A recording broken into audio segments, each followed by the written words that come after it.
gracias por la invitación a EMIVA, al Instituto Mexicano del Dolor.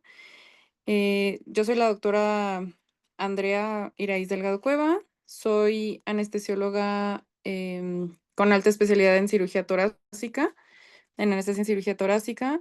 y hoy les vamos a presentar la plática del doctor José Antonio Cortés Lares, quien muchos ya lo conocen. eh, lo presento.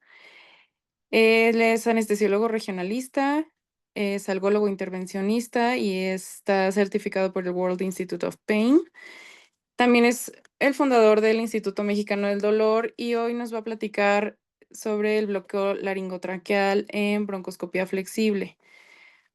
Mm, como introducción, pues este tipo de bloqueo en este procedimiento en especial está indicado en muchas situaciones em, y en muchos escenarios clínicos donde, sobre todo, el paciente tiene una vía aérea difícil fisiológica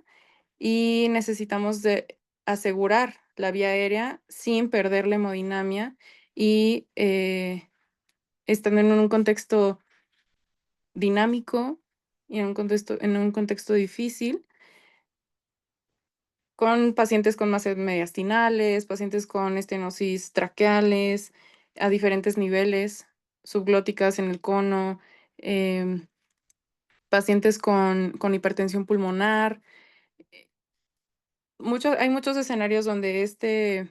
bloqueo laringotraqueal en la broncoscopía flexible, pues, es útil. Entonces, vamos a escuchar al doctor José Antonio y al final vamos a hacer una sesión de preguntas y respuestas.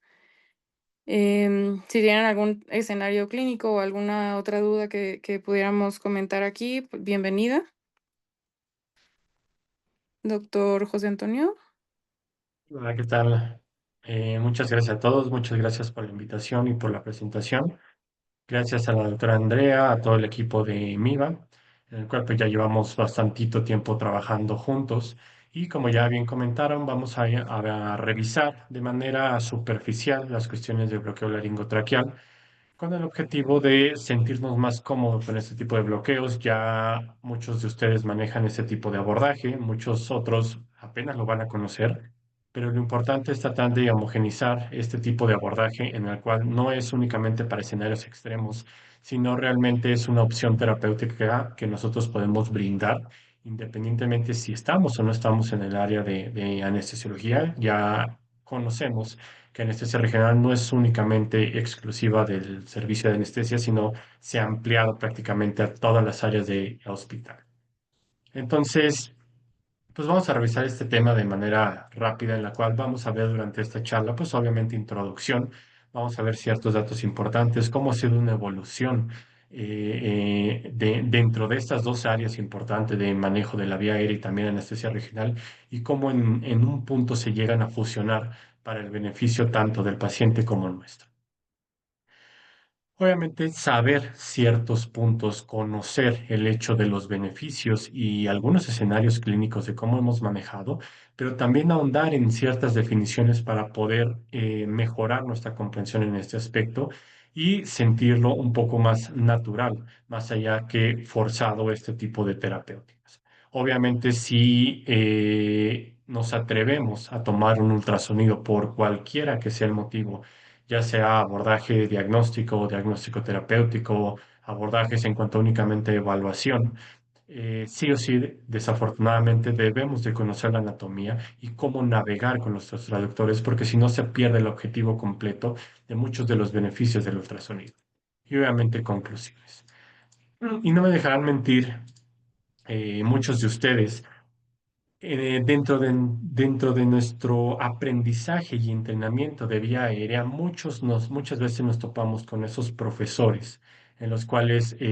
siempre comentaban que con sus hojas rectas, con sus hojas normales que ellos traían, ningún paciente se podía escapar del manejo de la vía aérea, todos los habían podido intubar como si fuese un estándar súper elevado y una habilidad sobrehumana el hecho de manejar este tipo de dispositivos. en el cual los entrenamientos desafortunadamente eran pacientes reales y te daban una, tal vez dos oportunidades para poder intubar ese paciente y si no, pues prácticamente tu R de mayor jerarquía o tu adscrito hacía ese manejo de vía aérea después de ya múltiples intentos. Posteriormente se ingresaron estas hojas especiales, estas hojas articuladas, en las cuales, en conjunto con el manejo de ciertos dispositivos, como puede ser un buggy, aumentaban nuestras probabilidades de poder estabilizar esa vía aérea o poder hacer un manejo más propicio o más adecuado. No obstante, había una pelea en el uso de estos dispositivos, como también el hecho de la era de las visiones indirectas, cuando no se podía intubar al paciente, cuando específicamente la valoración nos arrojaba el hecho de que era bastante complicado poder intubar a ese paciente a pesar de que fuese un escenario controlado, pues se manejaba ahora sí el estándar hasta ese entonces de vía aérea, en el cual se utilizaba fibrobroncoscopía con todos los menesteres que ustedes ya conocen. Tener el personal entrenado, tener el médico entrenado en este aspecto, tener el equipo disponible que no disfuncionara y que aparte tengamos un paciente entre comillas cooperador y que acepte este tipo de abordajes. Nos facilitaron mucho el hecho de la introducción de los videolaringoscopios para una valoración, una también estabilización de esa vía aérea, pero hubo una renuencia ante ciertos médicos en los cuales comentaban que, pues bueno, si utilizábamos esos equipos, por cualquiera podía intubar o cualquiera era capaz de manejar vías aéreas difíciles, como si eso fuera realmente algo malo, como si fuese algo negativo, el hecho de facilitarnos las cosas y poder lograr una intubación al primer intento, que es lo óptimo en cualquier paciente. Posteriormente, el entrenamiento ya afortunadamente con simuladores, con equipos de visión indirecta, con importancia de darle su lugar a lo que es el estrés, pero en un ambiente completamente controlado, pues obviamente mejoraba la confianza en uno mismo y obviamente la curva de aprendizaje con estos bloqueos. Ya de manera de estas intubaciones, ya de manera reciente el hecho de utilizar entrenamiento en realidad aumentada es algo que también está teniendo renuencia, pero queramos o no, en algún punto, en algún par de años, ya va a ser parte de nuestra actividad clínica cotidiana. Y me detengo un poquito en esto porque realidad virtual, realidad aumentada, son opciones, son abordajes que podemos llegar a realizar. Como ya lo están viendo aquí, esto ya es parte del programa de EMIVA, de Evaluación y Manejo Integral de la Vía Aérea, donde tratamos de disminuir estas curvas de aprendizaje con estos equipos para que cuando los tengamos disponibles en cualquier escenario, podamos sentir la confianza de utilizarlos. Ojo, este tipo de equipos no es el hecho, aquí voy a repetir el video, de paciente crítico, paciente sangrando, paciente desaturando, paciente con un derrame pleural, paciente, como ya bien lo dijo la doctora Andrea, con una masa mediastinal, pásenme mis lentes para poder hacer el abordaje. No, realmente es más para fines educativos y fines de conocimiento que situaciones prácticas con situación en pacientes críticos. Pero eso no nos exime a que no aprendamos de este tipo de dispositivos y nos acostumbremos. Y esto, desafortunadamente, perdón, también ha sucedido en la época de ultrasonido. Los que ya tienen más edad o los que en sus sedes no tienen la oportunidad de tomar este tipo de equipos de ultrasonografía, pues obviamente también hay una renuencia por el hecho de sentir disconfort por nuestros adscritos o nuestros jefes de servicio, porque si yo no lo conozco, yo no lo sé usar, pues se me hace infinitamente más sencillo no tener acceso y decir que eso pues realmente no funciona, cuando realmente es todo lo contrario, como ustedes lo saben. Entonces, la área de ultrasonido, a pesar de que ya lleva prácticamente 30, 35 años en el ámbito de anestesia específicamente, todavía tenemos renuencia a la hora de utilizarlo. Y esta frase siempre la utilizo cuando hablamos con médicos en capacitación, médicos residentes, que en nuestras sedes es de las frases más tóxicas que podemos llegar a utilizar, en las cuales si nosotros proponemos una terapéutica, proponemos otro tipo de abordaje, queremos combinar las técnicas y la respuesta que obtenemos es ¿para qué? Si siempre lo hemos hecho así, no hay mejor manera de hacerlo, no hay mejor manera de mejorar esa situación, cuando realmente es miedo o frustración al no tener o no querer seguirnos capacitando. Y aquí también hay un error muy importante en el cual con esta nueva era de anestesia regional debemos de comprender, y esto lo hablo en general porque también hay en esta plática médicos urgenciólogos o médicos en otras áreas de especialidad fuera de anestesia. La anestesia regional siempre lo relacionamos con el aspecto neuroaxial, los bloqueos subaracnoideos, los bloqueos epidurales, pero hay que tener en cuenta que anestesia regional es una técnica que se utiliza para bloquear sensibilidad en ciertas partes del cuerpo y que ha avanzado enormemente con la era del ultrasonido. Entonces, hay que quitarnos ese estigma o ese vocabulario de que anestesia regional es únicamente cuestiones de la espalda, sino hay anestesia regional neuroaxial, que implica prácticamente tres, cuatro técnicas que se dominan y que esto sí creo que debe de pertenecer únicamente a anestesia, pero la anestesia regional periférica o ecoguiada o ecoasistida o con neuroestimulación o con combinación de esto, en las cuales muchas áreas del hospital deben capacitarse o deben de tener acceso para mejorar, pues obviamente, la evolución de nuestros pacientes. Las áreas más importantes o que más han tomado relevancia dentro de este aspecto es medicina de urgencias, medicina de rehabilitación y incluso ciertas áreas de subespecialidad en medicina interna. Y esto, pues obviamente ha evolucionado desde las técnicas por referencias anatómicas, que todos las conocemos y que ya están un poco satanizadas, pero hay que enfocarnos en el aspecto de qué es lo que quiero conseguir o qué es lo que quiero mejorar. En aspectos neuroaxiales, como lo estamos viendo, esto es el famoso bloqueo epidural cervicotorácico por referencias anatómicas. Esta era una paciente que se le va a hacer una cirugía importante a nivel de tórax, a nivel de mama, y que realmente con las características anatómicas no iba a ser tan necesario el hecho de utilizar o de mejorar las cuestiones de ultrasonido, porque teóricamente por cuestiones anatómicas es sencillo llegar a utilizarlo. Pero ¿qué pasa con el paciente crítico, con el paciente que viene con aminas, con paciente que viene con colostomía, que ya van dos, tres aseos que le tienen que hacer en cavidad abdominal? Estos pacientes sí se pueden beneficiar de este tipo de abordajes de anestesia regional y que incluso aquí estamos viendo, me di a la tarea cierto tiempo de entrenar incluso a residentes R0, literal, de anestesia, en las cuales mi objetivo era que sintieran natural el hecho de utilizar ultrasonido desde las primeras semanas o meses de su entrenamiento en esta área de anestesia, lo cual se pudo conseguir en dos generaciones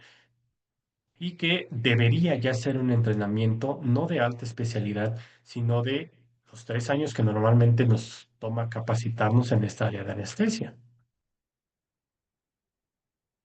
Pero entonces, si ya conocemos todos los beneficios, si ya conocemos que hay costo-efectividad mejorado, disminución del uso de opioides, menores complicaciones respiratorias, relajación muscular, menor sangrado, disminución de respuesta neuroendocrina y una menor estancia extrahospitalaria, ¿por qué no se ha ampliado si tenemos bastantes beneficios? Y les muestro este video de un paciente del hospital donde laboro en los cuales tenía antecedente de estenosis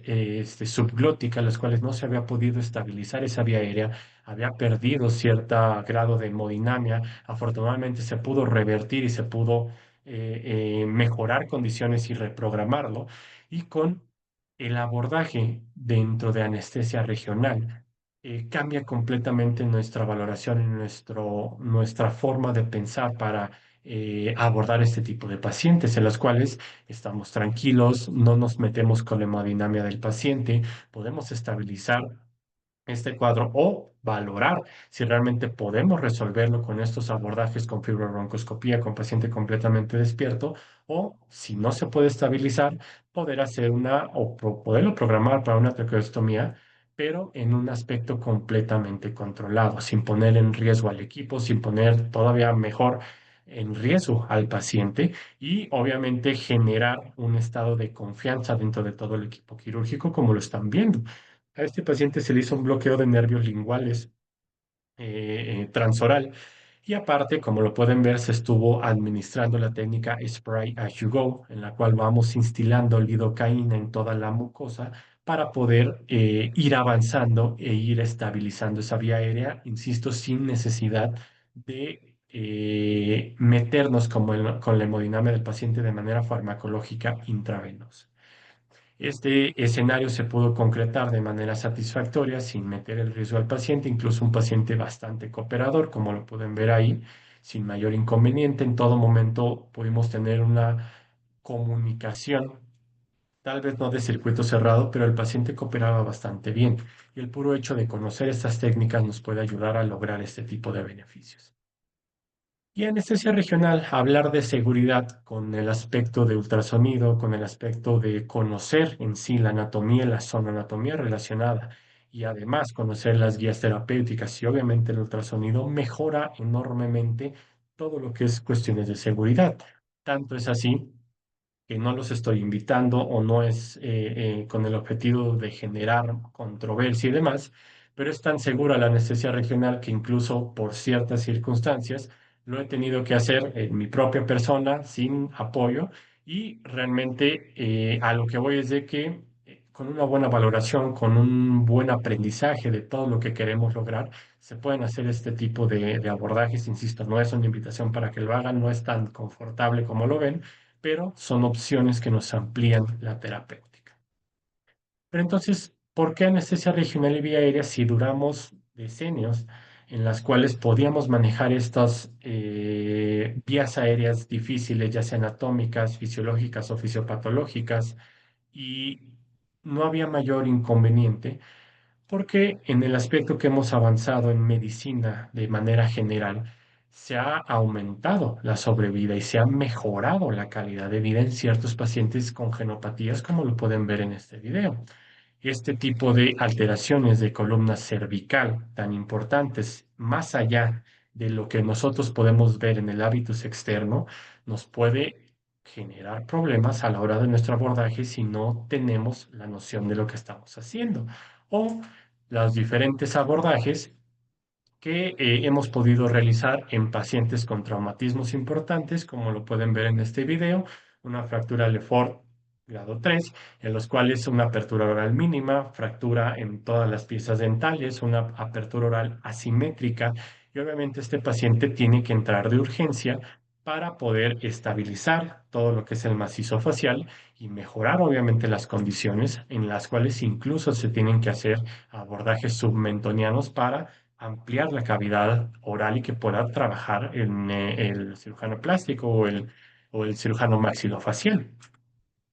¿Y por qué es tan importante tener tranquilidad? Porque hay un aspecto de vía aérea difícil del que poco se habla, que es la vía aérea difícil psicológica. Muchos de ustedes que estuvieron en época COVID manejando vía aérea en pacientes lo vivieron completamente. El hecho de poder manejar la hemodinamia, tener los equipos adecuados, pero el puro hecho de sentir el miedo, el estrés de estar en un área desconocida con todo el equipo de protección y aparte ver borroso y todavía tener que instrumentar a un paciente en cuanto a la vía aérea, pues complicaba enormemente la situación. ¿Y qué problemas se puede generar por una mala valoración? Posiblemente el incremento de estrés, que esto se traduce a mala toma de decisiones. Obviamente el riesgo de una broncoaspiración por el hecho de estar estimulando reflejos en cavidad oral. Una falla en el manejo de vía aérea, hacer varios o múltiples intentos para estabilizarla y no lograrlo,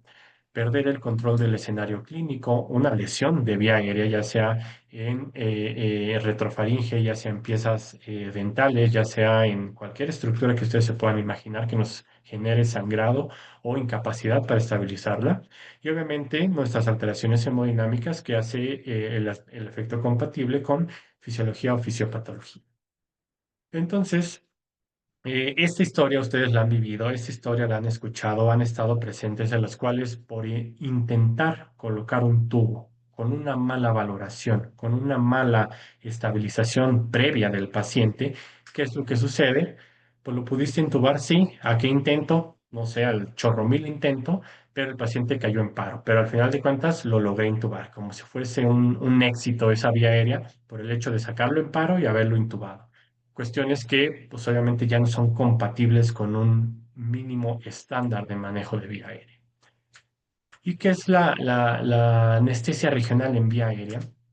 Insisto, estos entrenamientos ya debemos estar acostumbrados y que con simple lidocaína al 1 o al 2% podemos facilitarnos enormemente las cosas y no implica únicamente conocer perfectamente el trayecto y las infiltraciones de los nervios inmiscuidos en este aspecto, que sería glosofaringio, que sería prácticamente lo laringio superior recurrente o inferior, sino que realmente jugar con estas variables para poder estabilizar esa vía aérea en los cuales ustedes que están ya conectados, un estándar de vía aérea ya no es si pude o no pude intubar a un paciente. Eso sáquenlo de la mente de una vez porque realmente no es el objetivo de lo que nosotros hacemos, sino que debemos de pensar más allá en qué cambios hemodinámicos generé o voy a generar, o puedo compensar. ¿Cuánto tiempo me tardé y que se pudo haber complicado ese paciente y qué pude haber hecho diferente o mejorar en mi abordaje? Ya el hecho de si puedo o no intubarlo, con el grado de capacitación, con el nivel de los equipos de visión que nosotros poseemos y obviamente el conocimiento, eso debe estar fuera de nuestros ojos, sino más bien enfocarnos en otro tipo de circunstancias o complicaciones. Pero entonces, ¿quién realmente es un experto en vía aérea? Ustedes habrán tenido algún médico especialista, subespecialista de otra área que se consideraba como la vaca sagrada de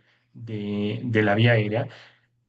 en el cual siempre que algo se complicaba le hablaban a ese médico, o sea, como si fuese el que nunca fallaba o el que más intubaba o el que manejaba pacientes pediátricos, obstetras o el médico intensivista. Y realmente nos quedamos con mucha idea en ese aspecto cuando no debería ser así.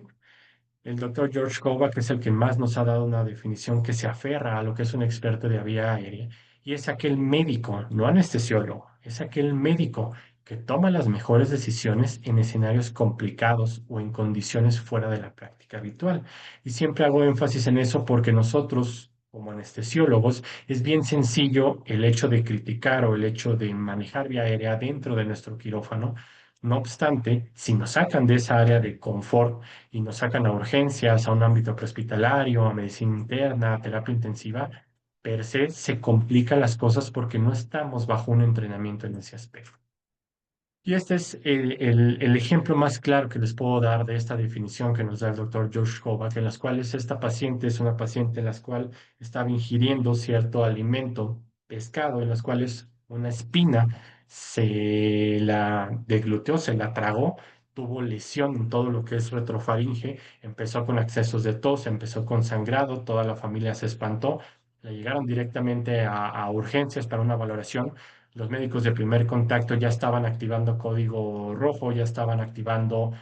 viendo si estaba disponible el fibrobroncoscopio, hablándole al experto para que pudiese navegar, algún neumólogo disponible en todo este aspecto. Y uno de los profesores del programa de MIVA tuvo la suficiente soltura para tomar las decisiones y lo único que hizo para resolver en ese abordaje, como pueden ver, ni siquiera la paciente está canalizada, lo único que se hizo fue nebulizar con lidocaína simple a esta paciente, anestesiar toda esta zona y hacer una videolaringoscopía diagnóstica, literalmente pedirle a la paciente que abriese su cavidad oral, su boquita, meter el videolaringoscopio y ver dónde pudiese estar esta lesión dentro de la cavidad oral, retrofaringe o un poquito más allá, dándose cuenta que lo que sucedió fue que tuvo un desgarro de mucosa, en los accesos de tos salió la espina y literalmente ya no se tenía nada que hacer. El sangrado fue por el desgarro que tuvo, que fue de manera superficial, y lo único que se le dio fue anestésicos locales en enjuague y se resolvió el escenario. Pero vean cómo la toma de decisiones es sumamente importante y cómo se pudieron haber cometido bastantes errores en cuanto a intubación, en cuanto a manejo de vía aérea, en cuanto a una fibrobroncoscopía para analizar todo lo que es el árbol traqueobronquial y realmente en ciertas circunstancias no es necesario. Pero entonces, ¿qué implica la anestesia regional? Si yo les pongo este video de una paciente que se manejó, ustedes si utilizan todas sus escalas dentro de lo que conocen de vía aérea anatómica, pues me podrán decir que todas son positivas. Prácticamente una apertura oral limitada, alteración en las piezas dentales, no veo retrofaringe, tiene una limitación en el cuello, es asimétrica su cavidad oral. Vean cómo la protusión de la lengua incluso se desplaza un poquito hacia la derecha de la paciente. Y todo esto, desde ahí ya empezamos con un terror de si lo vamos a poder intubar. Incluso nuestro espacio a nivel submandibular, pues es sumamente reducido. Dicen, bueno, pues la solución es un bloqueo. Pero si no tenemos el expertise, si no tenemos el conocimiento anatómico, que ahorita lo vamos a revisar, pensamos que no puede ser una opción terapéutica. Pero anestesia regional implica desde la anestesia inhalada, como lo vimos en el escenario previo, anestesia con pulverizadores que son bastante sencillos de conseguir, anestesia con un fibrobroncoscopio, como ya lo vimos en la técnica Spray As You Go, anestesia infiltrada, en este aspecto puede ser de nervios linguales, o bloqueos periféricos, ya sea coguiados o por referencias anatómicas, o ecoasistido, que lo vamos a ver también más adelante. Pero vean toda la terapéutica que tenemos para poder realizar con anestésico locales y no implica anestesia regional igual a bloquear a lo que es todas las ramas del nervio vago. Realmente no va por ahí la situación, sino valorarlo para saber si conviene o no conviene infiltración percutánea o únicamente cuestiones inhalatorias o con cuestiones con fibrobroncoscopio. Pero ¿cómo podemos lograrlo? Suena bastante bien, suena bastante atractivo, pero nosotros específicamente como anestesiólogos hay que ser bien sinceros y bien honestos. No nos gusta el hecho de aprender anatomía. Se nos hace complicado durante la residencia, no nos hacen énfasis en ese aspecto, sino somos fisiólogos por excelencia o fisiopatólogos en el aspecto de nos adelantamos a los cambios que pueda tener el paciente de acuerdo a comorbilidades y de acuerdo a la cirugía que le van a hacer, pero anatómicamente no nos metemos tanto, a menos de que hagamos una alta especialidad, ya sea en cardio o ya sea en tórax o ya sea en otras áreas, pero de manera convencional es difícil que nosotros podamos relacionarlo o correlacionarlo. Y esto, como lo dije al inicio de la charla, es bien importante con el uso del ultrasonido porque dependemos específicamente de conocer la anatomía para hacer cualquier tipo de abordaje o valoración con ultrasonido. Como ya podemos ver, de acuerdo a los abordajes que nosotros podamos necesitar, tenemos que bloquear lo que es nervio trigémino, si hacemos un abordaje nasal, glosofaringio y las ramas del vago, que radica en el laringio superior o laringio recurrente para poder realmente obtener los beneficios de anestesia regional. Pero no únicamente eso. Si nosotros hacemos un recorrido ultrasonográfico desde la parte más superior o cefálica del cuello, desde ahí podemos empezar a hacer nuestras valoraciones, como lo podemos ver en esas imágenes son anatómicas o, o ultrasonográficas, en las cuales esa estructura amarilla que están viendo dentro de o en medio de los grandes vasos implica el nervio vago. Entonces, muchos dirán que se puede bloquear desde ahí o qué relevancia tendría y traumatismo en esa zona, hacer manipulaciones también o disecar, pues puede generar o beneficios o complicaciones de acuerdo a lo que queramos conseguir. Pero tenemos que iniciar, insisto, desde el aspecto anatómico y anatómico para poder obtener los beneficios de todo lo que hemos estado hablando. Y vamos a empezar con un escaneo que aquí hay infinidad de protocolos para poder hacerlo. Nos podemos sumergir en la bibliografía para delimitar cuál es el que más nos conviene de acuerdo al área, pero realmente lo creo innecesario por el hecho de que si siempre hacemos lo mismo en cuanto a valoraciones, es más sencillo poder obtener la información porque tanto mis manos como mis ojos ya están acostumbrados a lo que es normal. Entonces, si yo coloco mi transductor de manera transversal o acostadito en la parte anterior del cuello, yo puedo empezar a valorar cartílagos traqueales, que son esas zonas anecoicas o negras, en las cuales yo puedo hacer un escaneo de arriba para abajo para saber si todos esos cartílagos traqueales se ven adecuadamente, están alineados, no tienen datos de fractura, no tienen datos de algún otro tipo de lesión. Y eso, desde ahí empieza mi valoración. Normalmente dicen que tienen una forma de anillo, una forma bastante circular. Obviamente en este aspecto también podemos valorar las cuestiones de grandes vasos yéndonos un poco más lateral en nuestro escaneo, pudiendo ver, como aquí lo podemos observar, el aspecto anecoico más redondo que tiene movimiento, pues obviamente es arteria, lo que podemos comprimir es vena y para los que todavía están iniciando en este camino, esta es la imagen clásica para yo poder obtener o poder realizar mis primeros abordajes, como puede ser la colocación de un catéter venoso central a nivel yugular. Y como pueden ver, no es complicado realizar este tipo de imágenes, únicamente tener esa noción de lo que estamos haciendo y buscar. Si nosotros nos vamos un poco más cefálico o hacia arriba, nos vamos a encontrar con una imagen que se denomina isoecoica o un poco gris, en las cuales abraza nuestros anillos traqueales y que realmente es importante poder valorarla desde un inicio porque si nos estamos enfrentando a una patología de tiroides o una patología oncológica de la misma glándula tiroides, nos puede dar una noción de lo que puede estar sucediendo. Incluso podemos realizar efecto Doppler intratraqueal para saber si esa zona de la tiroides oncológica tiene infiltración hasta esa zona. Y con el puro hecho de obtener este dato puede cambiar completamente mi abordaje, decir, vamos a utilizar fibrobroncoscopio o vamos a hacer de manera directa una traqueostomía para poder estabilizarlo porque esa zona ya está invadida. Vean cómo cambia la percepción de lo que estamos haciendo con el puro hecho de analizar de manera dinámica con ultrasonido. Si nosotros todavía nos vamos más arriba, lo que vamos a obtener, pues prácticamente es nuestro cartílago cricoideo, que es un punto muy importante para yo poder realizar accesos quirúrgicos, que esto es un tabú en anestesia, no debería serlo, pero nosotros como anestesiólogos, siempre en nuestro plan final de manejo de la vía aérea, siempre dice acceso quirúrgico, y esto no está únicamente delimitado por ser un cirujano o no. Nosotros también como anestesiólogos debemos capacitarnos como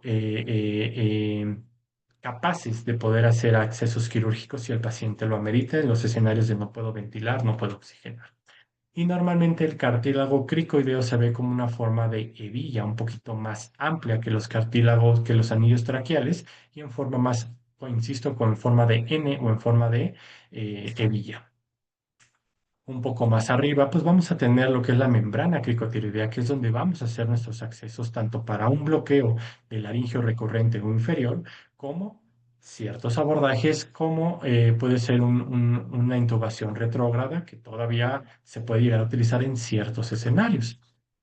Como podrán ver, se ve una zona un poquito más hiperecoica que deja pasar ondas de ultrasonido y que se denomina como cola de cometa, porque toda esa blanca, o esa zona blanca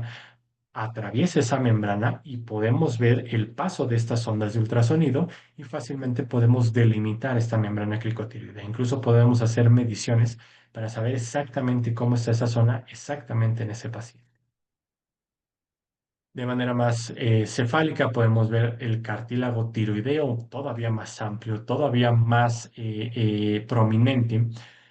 y que se le denomina como proa de bote. Como pueden ver, es como una pirámide o una zona de proa de bote, donde un dato anatómico bien importante para nosotros como anestesiólogos es que realmente ahí es donde se insertan las cuerdas vocales y que podemos valorarlas de manera dinámica para saber si tienen un cierre o una oclusión perfecta o tenemos una parálisis unilateral de estas cuerdas.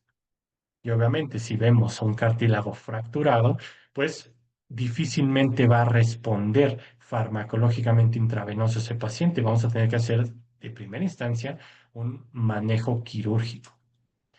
Aquí vamos a cambiar nuestro eje siempre, siempre, y este es como tip en ultrasonido, ya sea para valoración, diagnóstico o para procedimientos. Siempre utilizamos dos ejes, eje corto, eje largo, y esto es para todos los abordajes. Entonces, aquí vamos a ver que en este eje sagital o en este eje longitudinal o en este eje largo podemos ver anillos traqueales, cartílago cricoideo, membrana cricotiroidea y tiroides. Les voy a poner una mejor imagen, en las cuales aquí estamos viendo los anillos traqueales que son como en forma perlada, chiquitos, que tienen la misma línea de seguimiento. El cartílago cricoideo, que es un poquito más prominente y más grande que los demás. Obviamente nuestra membrana cricotiroidea en un segundo eje que también podemos hacer las mediciones para sacar el diámetro y nuestro cartílago tiroideo para poder saber cómo está en este segundo eje y obviamente orientarnos de manera espacial para poder realizar nuestros abordajes y o valoraciones. Si nosotros puncionamos y atravesamos esa membrana cricotiroidea y administramos anestésico local, eso se llama bloqueo del laringio recurrente o laringio inferior. Y aquí estamos viendo exactamente lo mismo, cartílago tiroideo.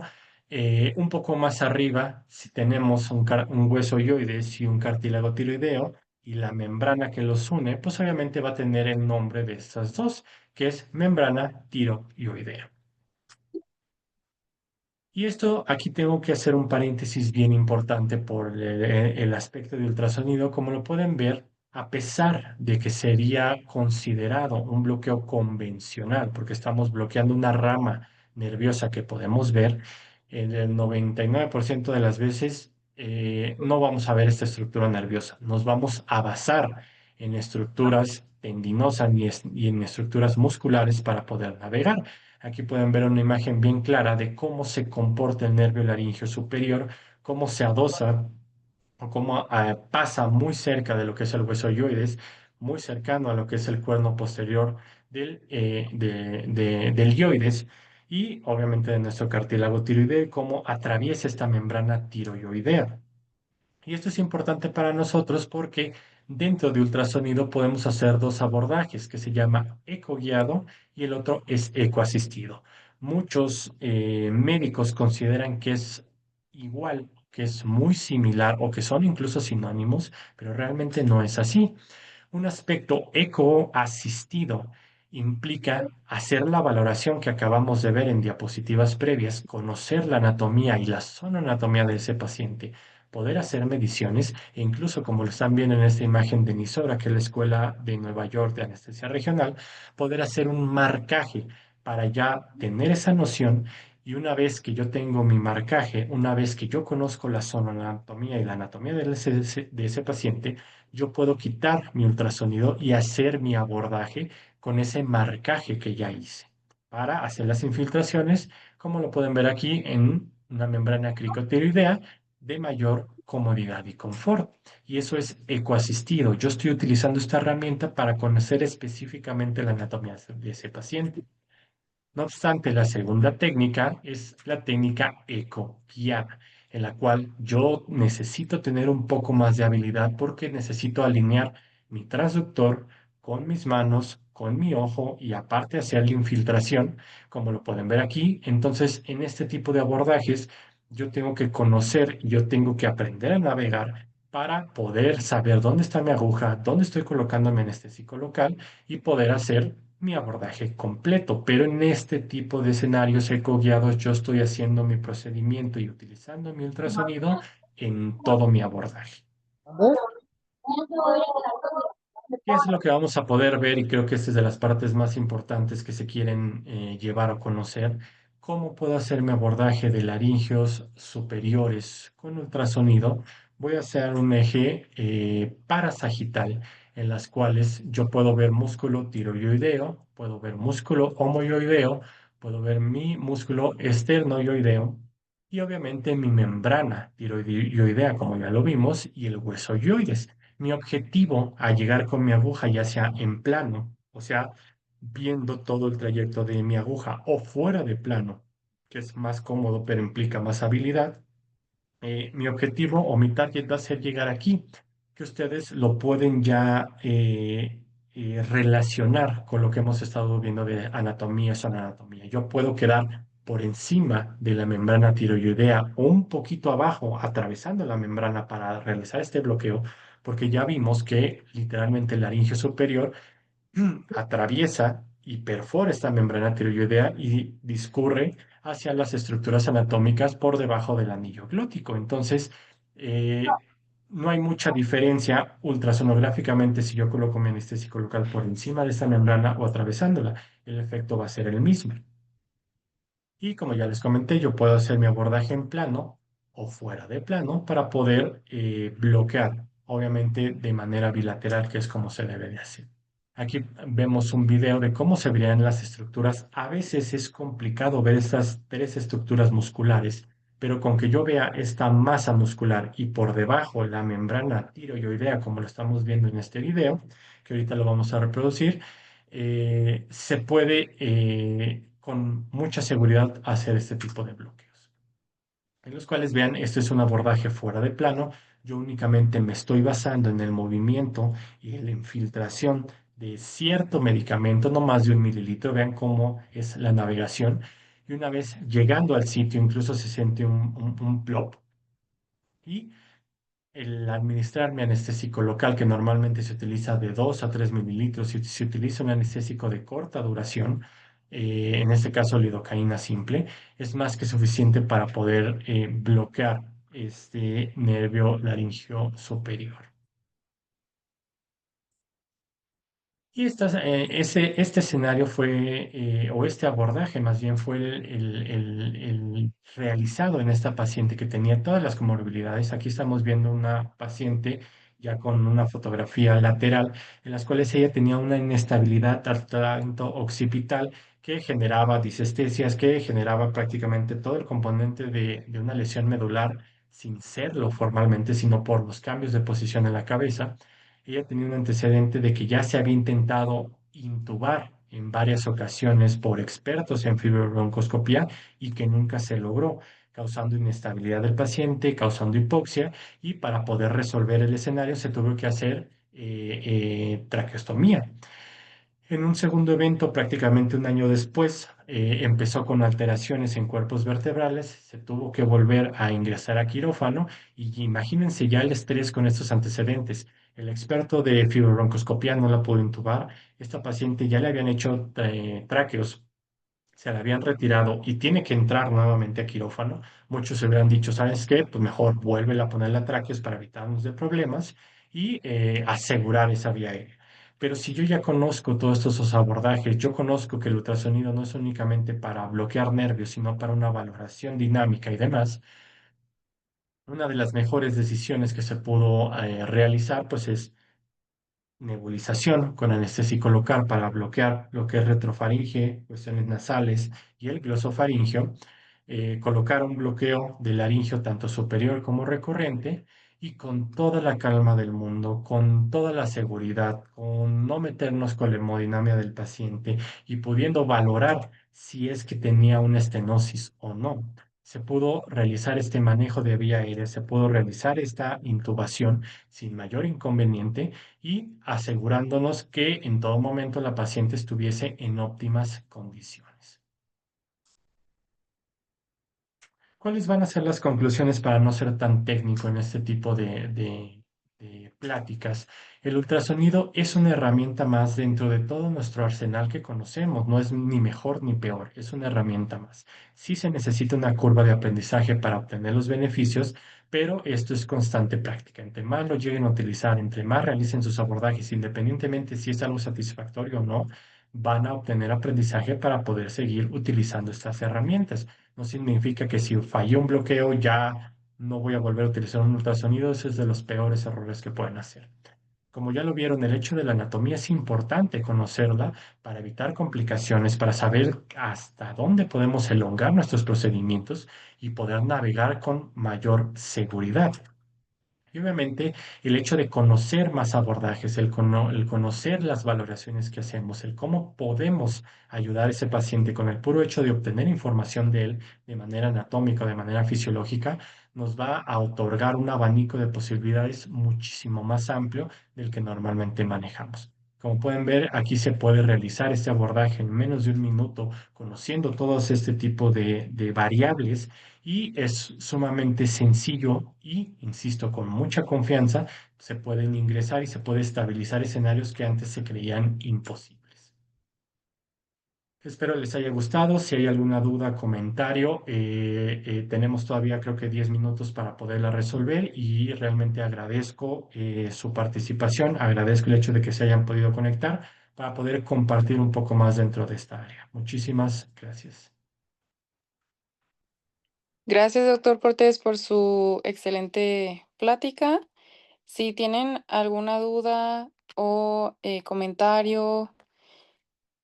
para el doctor Cortés o yo que se las puedo resolver, sin problema lo pueden escribir en el chat o pueden levantar la mano y les vamos dando la palabra.